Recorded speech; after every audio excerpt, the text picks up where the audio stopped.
Hi, everyone. I am excited because I am getting to talk with David Doel, also known as the Rational National. He is an amazing alternative um, news source for people. I highly recommend the Rational National. Um, he is a really great perspective, um, especially, I think, because he is from Canada. Hey. Hey, seeing if this works. Where am Okay, how old is that I? picture of you? Uh, fairly old. I think it's like 5 years old. It was taken in Brooklyn. I always forget, like, you're so young. I always forget like how young you are, you know? You are very I wise. I don't think I'm that young. How old are you? 35. 35? Yeah. Yeah, that's young. Okay. See, I think like 25 is young. If I was 25, that'd be nice. But I'm not. Yeah, well, I'm 1 year shy of 50, so Oh, that's young. That's fine. how is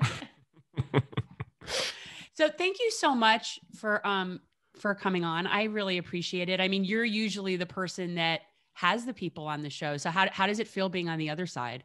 Yeah, it feels a little different.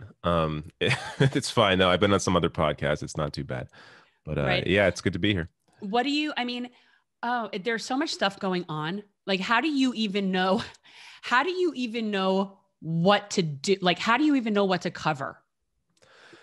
Uh, yeah, it's almost like it's whatever kind of interests me or what I think people will find interesting, but also what I feel like I can, if I can put a spin on it or educate people in some way that I feel like it hasn't been communicated in that way yet.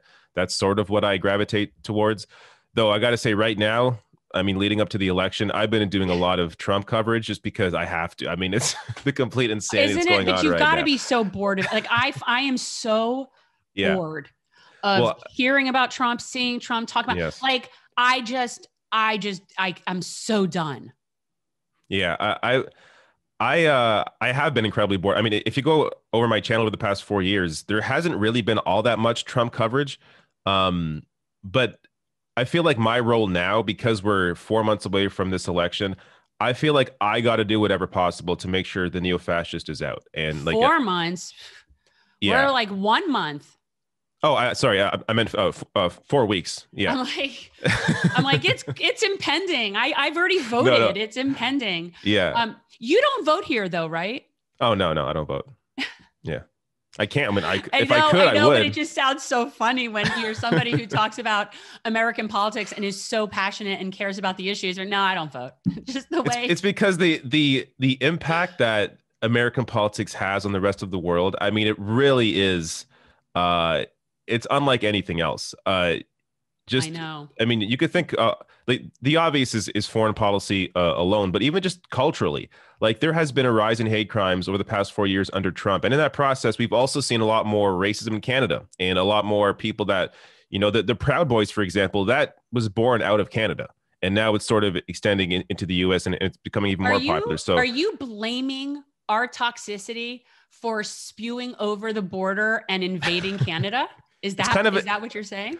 it's kind of a give and take, actually, because there are definitely a lot of conservative Canadians that have bled into U.S. politics. People like Stephen Crowder, like Gavin McGinnis, like uh, Molyneux. I'm forgetting his first name now, but people like that, where they have had an impact on Americans. And I feel like I'm almost in the minority as a Canadian who is not a ultra conservative trying to, you know, Yeah. manipulate the minds of Americans. I'm trying to be the counter force to that insanity.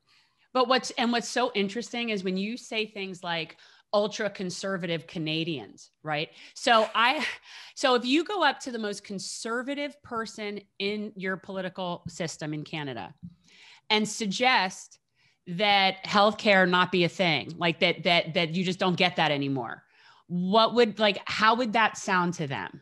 To the average Canadian, insane. I mean, as I said, there are going to be those people who are now speaking to American audiences, and they're kind of the ultra. I mean, they are the outliers. Most Canadians are not as conservative as people like Stephen Crowder or Gavin McGinnis. But yeah, Canadians take for granted what we have. Yeah. And it's crazy to us to think of having to pay out of pocket if we get really sick or get cancer, that we have to pay out of pocket to just get healthcare. That's insane to us. I mean, I've been to the doctor, a handful of times in my life, obviously. I've had surgery once. Like there's no, we just go and we come home. And like that's it. There's no there's no I know. Let interaction me of it. say that. You say, I go there, I show them my card, and Yeah. that's it. Yeah, that's it. I go there, I show my card, that's it. And even the surgery process, it was because it was a minor surgery. It was planned 3 months ahead of time. So there's like, I don't know, one sheet of paper to fill out. I go on the day. They know I'm going to be there. I show up. Here's my health card. Okay, we'll take you in. I go under. I get the surgery. I wake up. I'm fine. I get taken home. Like it's just there's nothing, and that's it. There's no talking to insurance companies. There's no is this covered?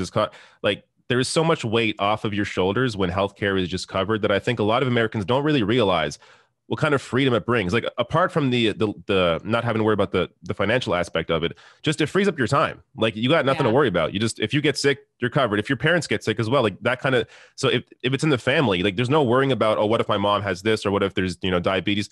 It's just no, you're gonna be fine. There is Yeah. still, we still have costs when it comes to pharmaceuticals. And it's not as bad as the US. Oh, Like no, you guys, I mean, not even close. I mean, people yeah. from here try to buy their pharmaceuticals from there. Yeah, like insulin is 1/10 the cost in Canada as opposed to the US. Yeah. But even then, people that have severe illness, there is still a push right now to get pharmacare, universal pharmacare in Canada. So there is that push from the more left wing or progressive side of Canada for that. But I mean, yeah, this is why I tried to communicate to Americans. Like we have our own problems here for sure, but when it comes to something like healthcare, especially, there's just a clear difference and the difference is also across the board when it comes to other countries. Like the U.S. really is the outlier I when it know. comes to major nations around the world and healthcare. We're so unbelievably insulated here in Yeah. so many ways. And I've, I grew up here. I don't know any different growing up anywhere else. But as I meet other adults that have grown up in other places, they're so much more sophisticated. They're so much more worldly. They automatically speak two languages, not necessarily Canadians, but, I mean, in places where English is not the first language. And, we are just so woefully like insulated from the world and how other people do things. And we have no concept, people have no concept that we're not number one. Like there's still this, we're number one. And you see it much more on the right. You do. I mean, that sort of, very patriarchal, patriotic, everything patri. And Yeah. it's just that, they're into it. They think we're the best and they can't fathom that there's a whole world that has figured other shit out infinitely better. Like we think we're so great because we have a space force. I can't get the train to extend from West Palm Beach to Orlando. We can't get the Bright Star. It was promised to us like a long time ago. It still hasn't happened. The train. Yeah. So, I mean, and we think we're great. Yeah. There is this, like I chalk a lot of it up to this almost sports like mentality or this team sport mentality where, whether even apart from that obvious, I mean, when it comes to Republicans, Democrats, there definitely is as well a team mentality there. But, Americans have this, yeah, as you call it, patriotism, which I got to say, I mean, other countries have that as well, but they have something to back it up. I mean, like Canadians are also patriotic. You know what it is? We're more nationalists than patriotists. And Yeah, that's yeah, something that's that more what it is. Yeah. I mean, I can, I'm doing these little constitutional snippet episodes because people are so woefully unaware. But yeah, no, I mean more nationalistic. Yeah, no. Is what I think of. But yeah, no, you're right. Patriotism is to principles. Yeah. Yeah. There is this, it's just it's a blindness to what's happening outside your borders. And I mean, a big part of it as well is just American culture, which clearly a lot of other countries are impacted by, not saying even just negatively, but positively as well in terms of, TV shows, movies. So there is that aspect of as well, where I think Americans just aren't by and large exposed to cultures outside because they don't really need to be. Exactly. That's what I mean. We're just oblivious. And Yeah. we're very self-absorbed. Like if countries were individuals, we're definitely the egocentric narcissist, like just completely oblivious to anybody's feelings, completely inconsiderate. And just, we're the ones that letting our kids run around screaming in the nice restaurant. That's us. Yeah. And I mean, a part of it as well, I don't have the stat in front of me, but I'm pretty sure not that many Americans have their passports. And I mean, a part of the issue as well is a lot of Americans can't actually It's afford to go expensive. anywhere. I was going to say Yeah, it's very it is expensive. very So expensive. ultimately it starts with that. If people aren't Yeah. taken care of, if they can't afford to go anywhere, they're not going to go anywhere. But there also, I just think, is a lack of interest. But I mean, a lot of Americans as well. I would say half the country isn't like that. But it's just that the half that is like that is kind of dominant when Why it would we comes want to to go anywhere else when it's just perfect here? Nobody knows any. We're the best. Why would I want to go exactly. see anything else but what's here? Although I will say there are some really beautiful things in this country, and you can definitely spend a lot of time Oh traveling around. yeah. And there are parts of this country that do feel like other countries. I have to tell you, just depending on where it is. I mean, there are some Yeah. parts of the South where, have you ever been to the South? I've been to Florida, but not That's the south part of Florida, if that, or no, not the north of the, you know what I mean? Like not the not north not part is what. Floribama. We call it Yeah, yeah, Floribama. yeah.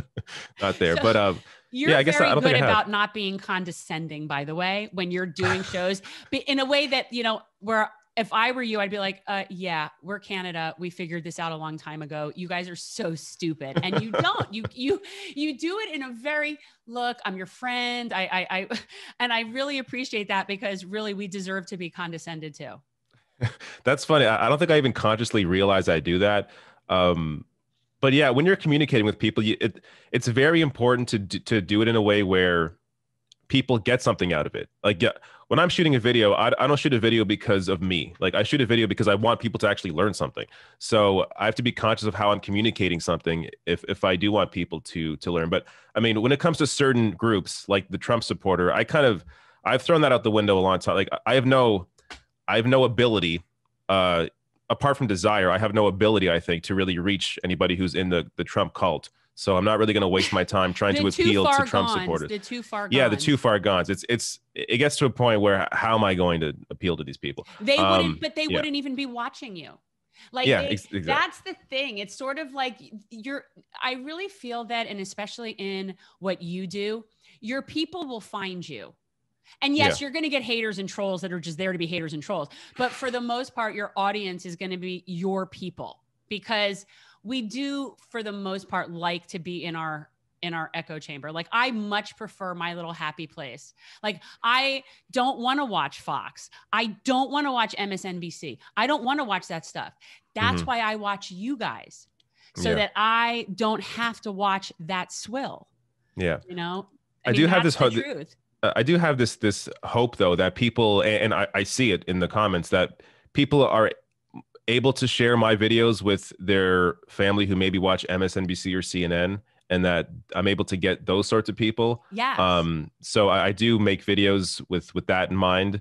Obviously, it depends on the topic and what I'm discussing, but if I do a video discussing like an MSNBC clip, I'll try to do it in a way to, appeal to people and try to peel off a bit of that viewership, as I know people share their videos with their family. You're talking Yeah, about the neolibs, exactly. Yeah, which is also why this is part of the reason why I am so adamant about getting out Trump. I mean, apart from his obvious destruction on the country, it's just more enjoyable for me to fight neoliberals, and I think I have a better chance at doing that, or I can be more successful at fighting neoliberals than I can at fighting fascism. Fascism is when you're fighting people who just don't care at all about you and they're open about that. Like, what do I do?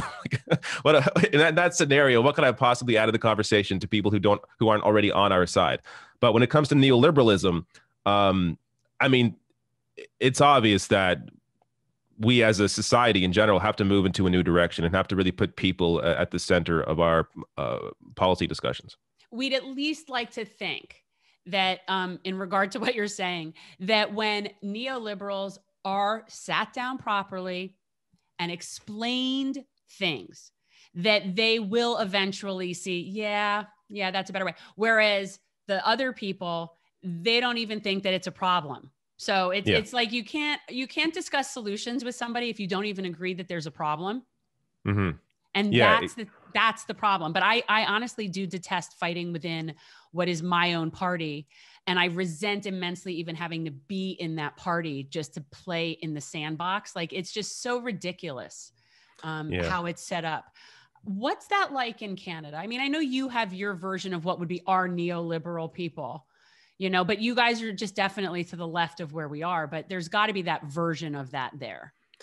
Yeah. I mean, so there are 4 or 5 major parties. Right now, we have a liberal government, a minority government, meaning that the government has to work with other parties to actually get anything through. And the Liberal Party and the Conservatives, who are the 2 main parties, are essentially both neoliberals. And Okay. I mean, there's distinctions there, but for the most part, we're looking at 2 major neoliberal parties. And the NDP is our more workers' party, Labor Party, born out of the labor movement. They're more left wing, and then you have the Greens, which are more center. Like they're essentially eco capitalists. So They're they're left in, environmentally friendly, but they like their money. yeah. So they are left in some ways. I mean, they back like a UBI, for example, but at the same time, part of their, I mean, a major part of their solution to climate change is through the private market. So it's we don't have a real eco socialist party in this country, and the NDP generally are the more people focused party. But yeah, when it comes to, like, this is why I mean, there are many reasons why it's hard to form any sort of left wing government in Canada. And part of the reason is because we already have things like healthcare guaranteed to us that was, of course, pushed by the NDP back in the day. And that's why we have it today. But people see what's happening in the US. And because of that, it lowers the bar to what is acceptable in Canada. So they see, hey, we don't have Trump. Sure, Trudeau is kind of phony. He's not doing everything that we want to see. He's not, pushing for certain issues that we would like. But you know what? He's not Donald Trump, so we have it pretty good. And we have a very low bar. It's just so yeah. And are you familiar with? You're familiar also with Florida politics as well. Like, a little bit. Like, our governor. Do you know anything about Ron DeSantis? Oh, DeSantis. I've seen. Yeah. Okay. I've seen he's him. Mini He's Trump. insane. He's mini Trump. It's like that. And what's so pathetic for us is that compared to Rick Scott, who was our governor before, DeSantis ain't so bad. Like, we have the lowest of the lowest bars for governor. And that's saying a lot in our country. So, like, where I live, it's low bar. Yeah. But you don't have to. But so how are your elections in terms of you have open primaries, or do you have to be affiliated? Like, do you have to be in a party to vote? Would you? Because I'm seriously, I have no idea how that works there. Yeah. So when it comes to give you an example, there was just a leadership race for the Green Party. So when it comes to picking a new leader for a party, you have to be a member of that party and vote for who you want. So for the Green Party, I became a member. It's as easy as, like, they have, like, I think it's like $20 to become a member or something like that. And then it's a ranked ballot for the Green Party. So there was a ranked ballot that I voted on. It was decided on Saturday. And so that's how we pick leaders. So if you're a liberal member, in one party. That's a good question. I was actually just thinking about that, because I believe I'm also a member of the NDP. I'm pretty sure you can be members of multiple parties, though I don't quote me on that. I'm not positive. But I mean, I was just thinking that's really cool. I mean, you could be in multiple clubs. The way you say it, it almost sounds like you pay your $20 membership fee and you get to vote, in who their person is. And so they put up whoever it is that is their person. Yeah. So for the just going off the Green Party, there were 8 candidates running for that. It came down when the ranked ballot was going down to the final 2 to see who would get at least half of the vote. It came down to an eco-socialist and an eco-capitalist. Unfortunately, the eco-capitalist one, it was somebody who was propped up by the leadership, the existing leadership within the Green Party. But that's the kind of dynamic when it comes to the leadership races. But then you have, the elections, where it's a parliamentary system here. So you can have multiple party. I mean, we have, I guess, 5 parties sitting in parliament. Do people understand that? 5 parties. Yeah. For the most, I mean, so liberals hold the most seats. Then it's the Conservatives and the official opposition, and then you have the NDP with the next number of seats, and then the Bloc Québécois, who are only in Quebec. I'm not sure how many seats they have, but it's less than the NDP. Then you have the Greens that have 3 seats.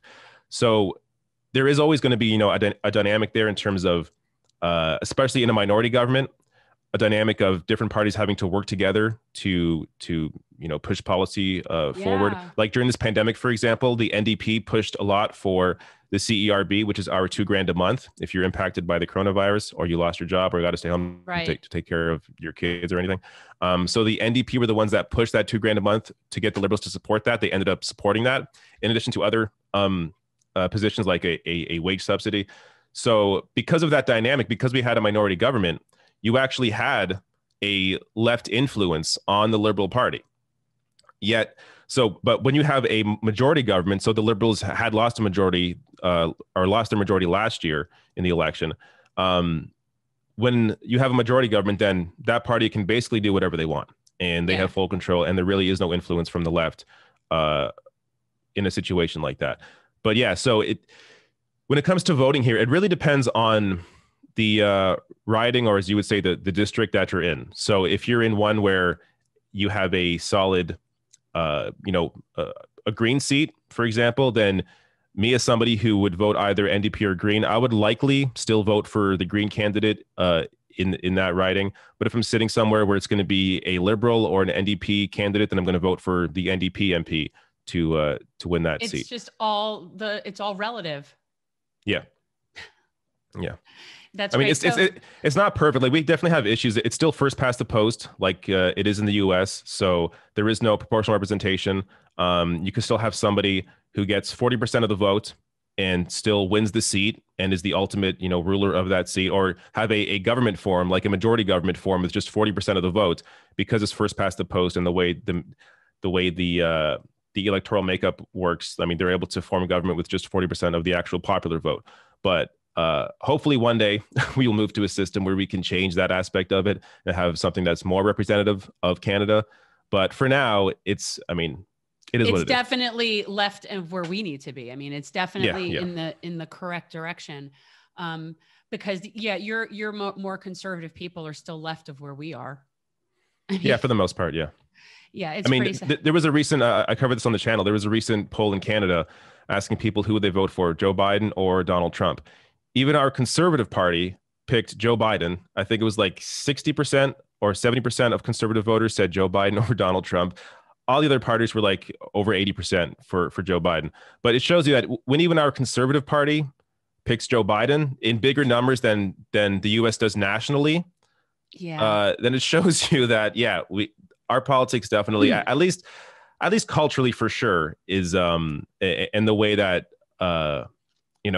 Canadians are just not accepting of somebody like Trump, who is just a full-on narcissist and neo-fascist, and we are very aware that he's a bully, and Canadians don't like he bullies. Kicks down, and he's just gross.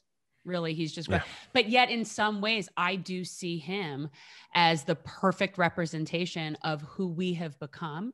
Yeah. And it's embarrassing. And I think that yet it's important for people to see that. And I think that people just didn't see it for a long time because we didn't have the face to match the policy that we do now.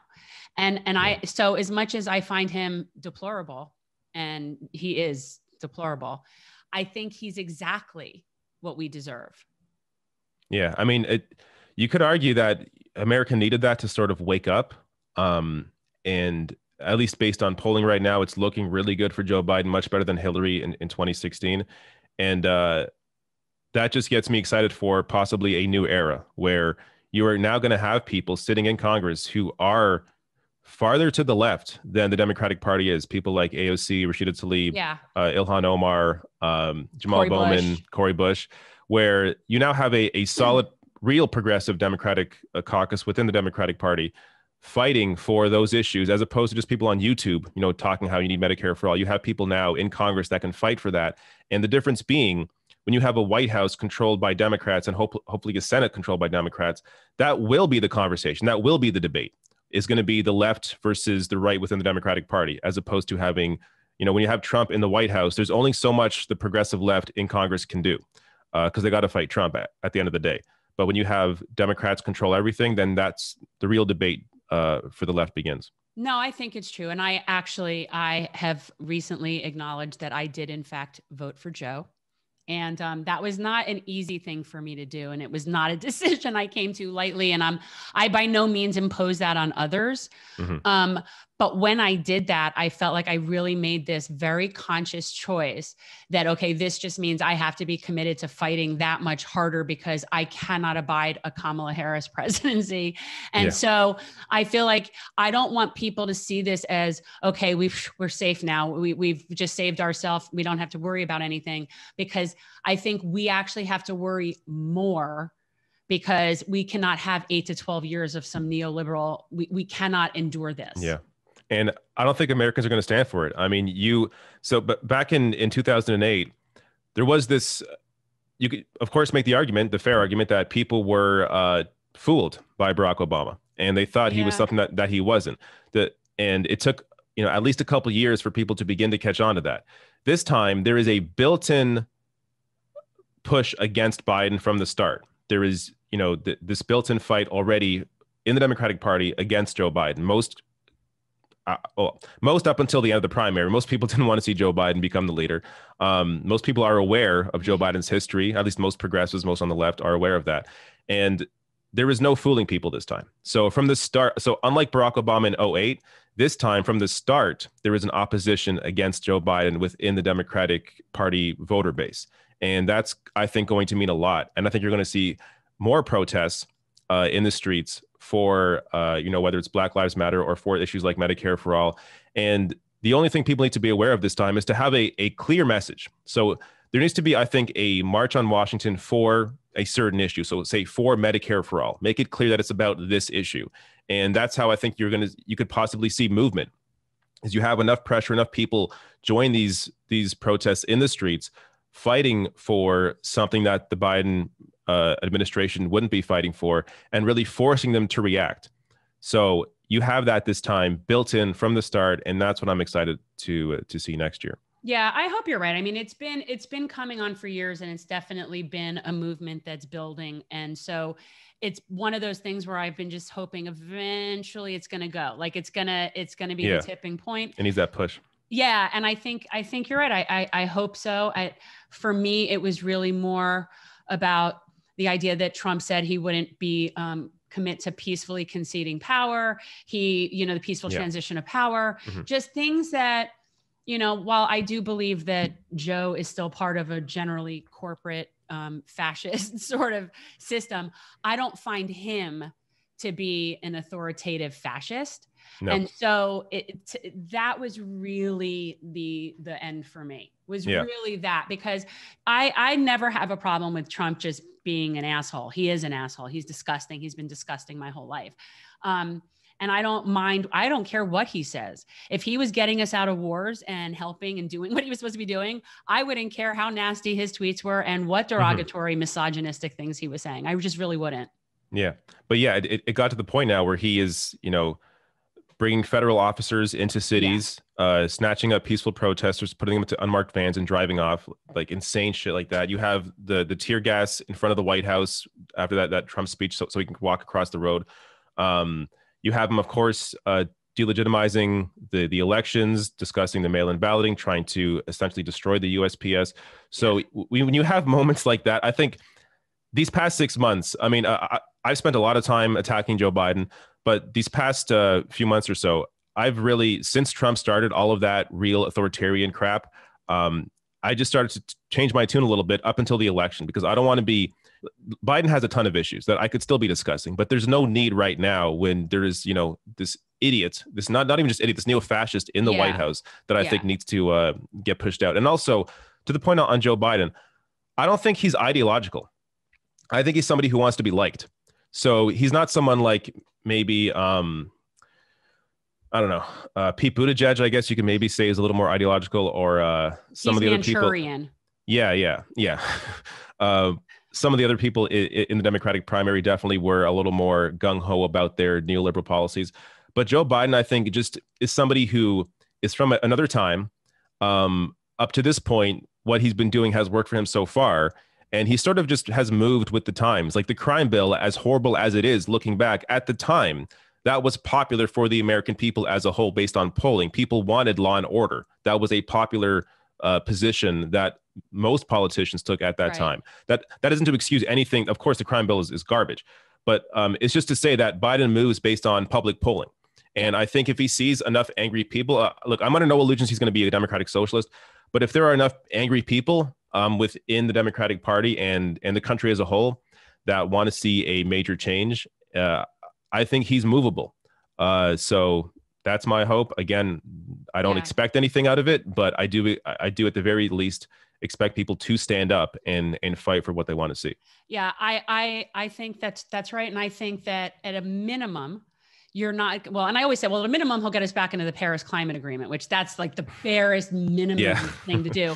But Yeah. I don't think you would be having the same level of militarized fascist crackdowns on protests. And certainly now, since Trump has done that, I think that they would be a lot more careful to not do that. Like, I think that that even if maybe prior to this, they would have equally as been inclined. I mean, Obama was Standing Rock. So this is not. At the same time, though, like their claim in that situation would have been that's federal lands, as opposed to, having federal officers marching in Portland. And just taking protesters. Yeah, I'd say it's just a different, it's like the next level, basically. Yeah, no, it's true. I think that and for that alone, it's good. But I want to be very clear that the Tara Reade story has not gone away. Okay. Yeah. Like that hasn't gone anywhere for me, and me voting for Joe in no means indicates that he should be off the hook for that, because I do not believe that. So I feel like on one hand, I have to really say, okay, this is the lesser of the two evils. And I'm resentful being in this position yet once again. Well, the way I've always argued it is that your vote changes depending on the situation. So for me, the way I would view it is that it's not a vote for Biden, it's a vote against Trump. It's a vote for the person that you would rather fight. Yes. Would you rather fight a neo-fascist than vote for Trump? I would rather fight a neoliberal than vote for Biden. Whereas in the primary, you get to vote for who you actually want to, vote for. But when you have two choices that are so bad, there's no justifying voting for that person. It's just simply you're voting you're voting as a tool. This is the tool to get out Trump. This is what you got to do. Okay. And then the next step, of course, continue fighting Biden on whatever it is. Continue discussing the Tara Reade story and whatever else he is. Right. Done. Like just because, and obviously if somebody's a sitting president, there's rules and regulations as far as things that have to be put on hold. I get that. But this is not a get out of jail free pass about that whole story. That did not that's not going away. Certainly not for me. Yeah. But let's talk a little bit about like the race issues that we have here, and you see in terms of our policing, and what's that like compared to in Canada? I mean, I know that it's not that your police officers have weapons. I know that it's not like, they're not like wearing the bobbin hats like in England, or they're not all Dudley Do Right. So, what's the what are your key differences you notice race wise in terms of our policing? They're definitely, it's hard to know if it's simply because of population. The U.S. is 10 times larger population-wise than Canada.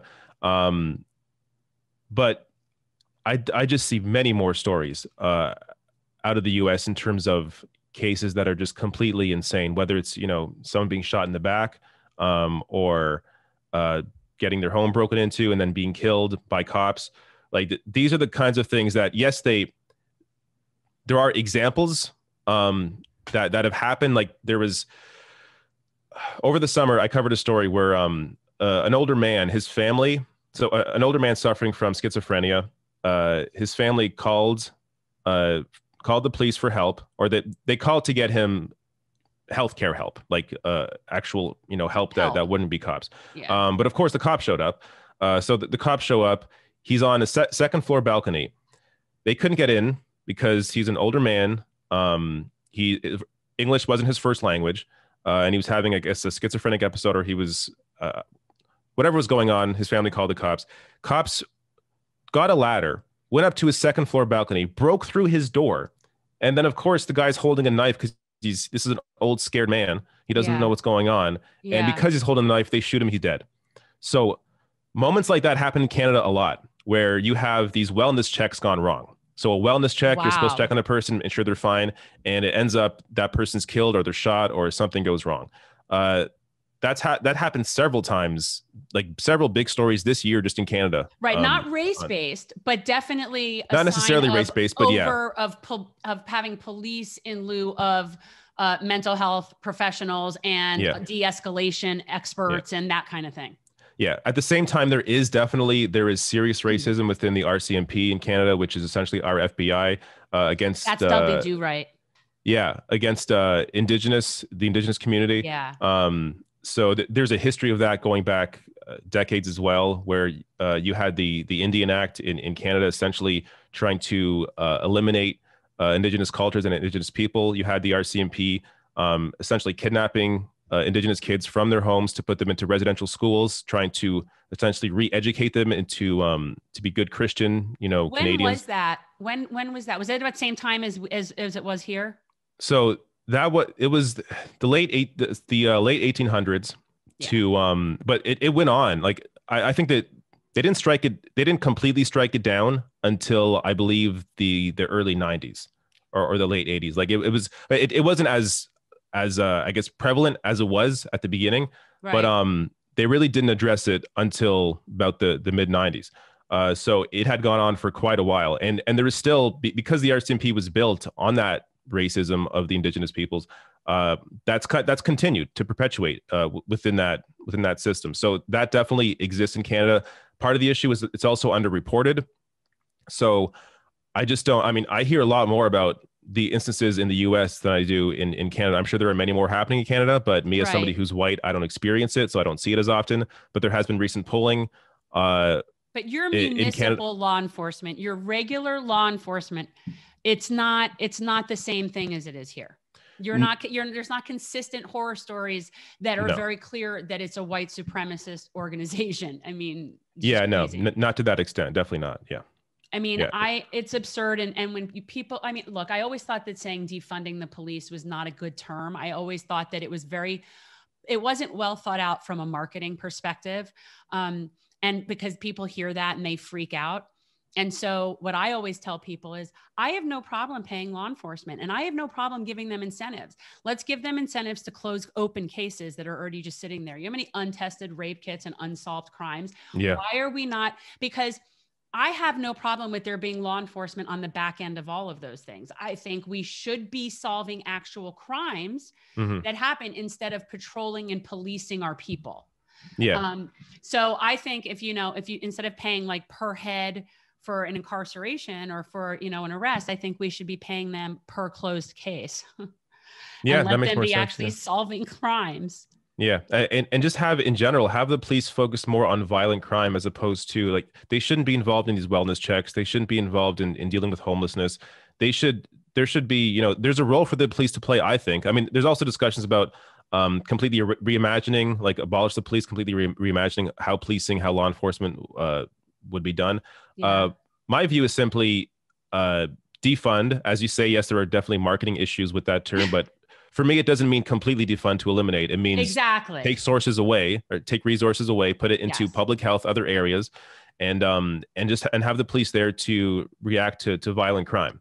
And that's the approach that should be taken. And obviously, this is not just a training issue. I mean, there is obvious systemic racism within the police force. You see members of the Proud Boys as cops. There's a lot of white supremacy within the police, and it's hard to know how to deal with that.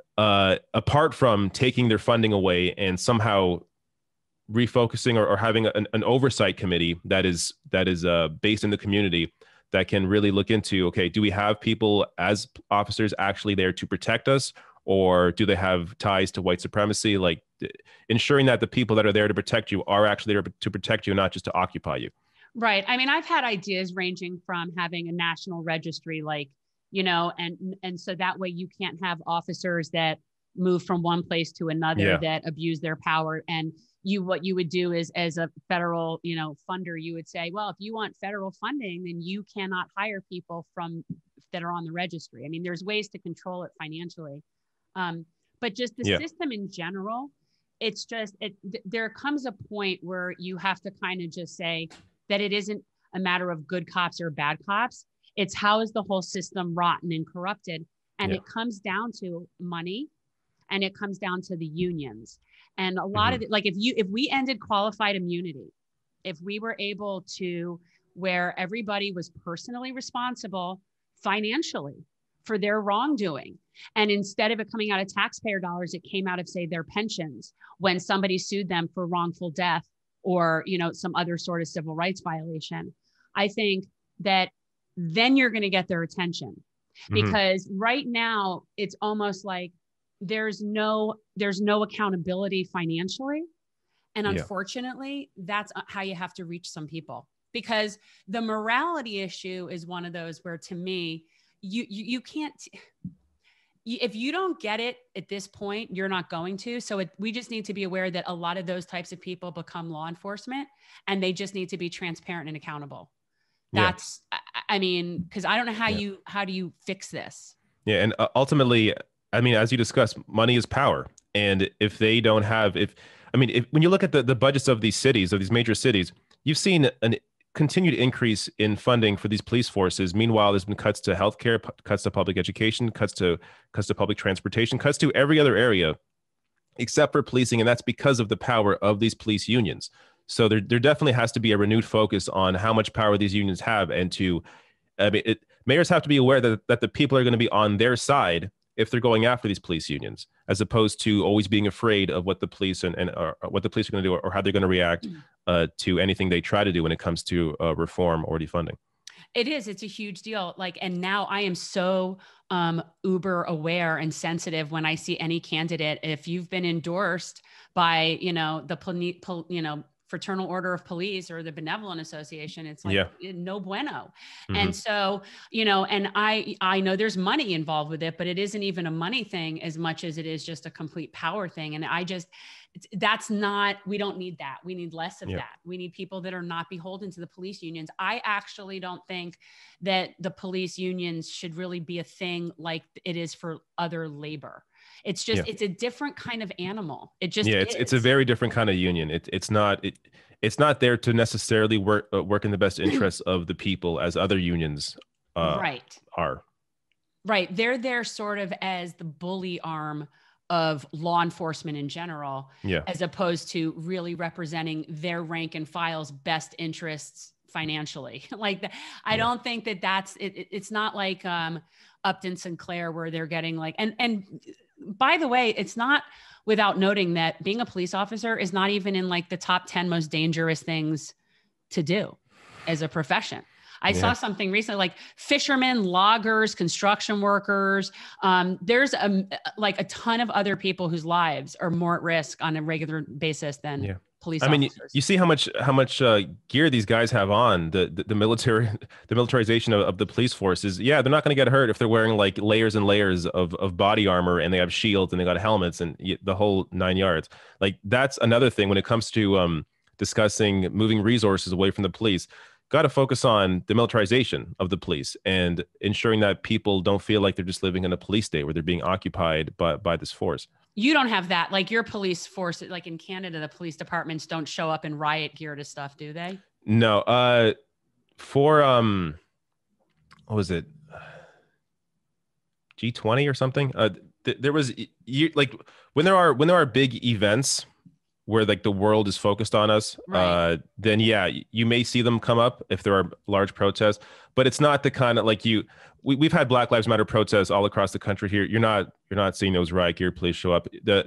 Though I will say in Montreal, I believe the first Black Lives Matter protest in Montreal this year, the police instigated and escalated that. They shot tear gas into a peaceful protest in Montreal there. So there are moments where the police in Montreal are sort of their own thing when it comes to the kind of force that people see from the police. But in terms of the rest of Canada, there hasn't really been any crackdown during these protests. Okay. And since we're speaking of like unrest, and I don't know that I've ever even, if I'm sure you've spoken about it, but what are your thoughts on Julian Assange? Oh, I think right now it's important that we protect journalism. I mean, essentially, he's being taken down for simply publishing information, and if that happens, then that essentially criminalizes journalism. What's So it? I mean, like to me, and I said this is that like the extradition of Julian Assange is essentially the end of our First Amendment.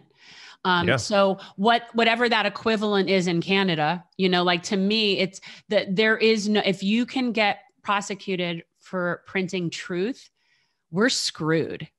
yeah, yeah.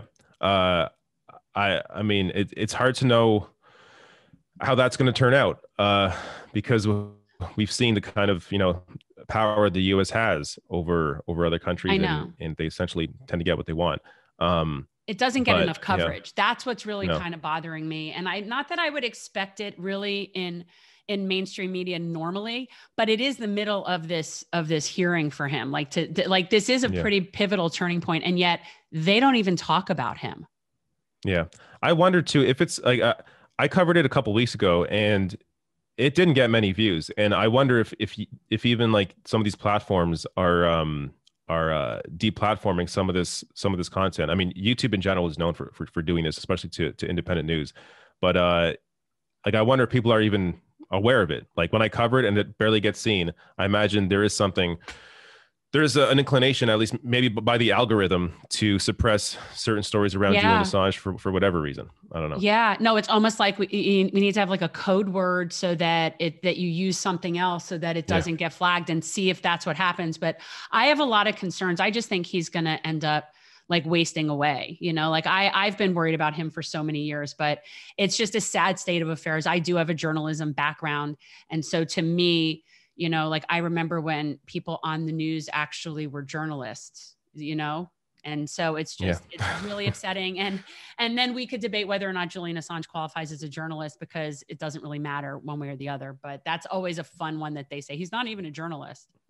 Yeah, it's that's an argument that it's just it's not even it's almost separate from the issue that's at hand, and it's like this is a man who he's being prosecuted because or trying to be sent to the US because he published information. So whether you want to call him a journalist or not, like I don't care how people want to classify him. The fact Exactly. is what they're trying to criminalize is journalism, so they have an issue. Thank you so much. But I know that you must have a bazillion things to do, but No I so problem. appreciate you coming on and do like that's been the best part of this. The best part is meeting all like the cool people and being able to talk to the cool people. It's like getting to sit with the cool kids. Well, I had you on So a couple times on my show, so it only makes sense that I come here. yeah, no, it's good. And you know what? We're really trying to, I mean, generational change. And that's what we end with is I'm like, what does that idea mean to you when I say generational change? Because we're really, it's the idea of transforming politics into service is our tagline. But what do you think of when you think of generational change? I think that I mean, it means that there is a new generation that's going to take over, and we have the right ideas, and we're just building the power now. Ultimately, like when you look at people under 45, they went with Bernie. And if they're going to push for a man like that because of what he stands for, then you're going to continue to see that fight from people under 45, and of course people over 45 as well. But there is that change, that shift happening, and these shows I think are a part of building that awareness. Yeah, I do too. I mean, for me, it's all about building awareness, building coalitions. And I say, even from the perspective of someone losing a campaign, the momentum is still there. So it's really just a matter of getting to that tipping point and whether, and it has nothing to do with me personally, but just building this movement and coalescing people around these ideas. And Yeah. I appreciate what you do so much because you keep me from having to watch the news. And for that, I am grateful and a No problem. supporter. So everybody, not that anybody that would ever be watching this wouldn't know, but David is the Rational National, and you should definitely check out his show. Yep. Come check out the show, therationalnational.com, and you'll get to the YouTube page and see all the links. Thank you so For much. thank you so much for having me on. Absolutely.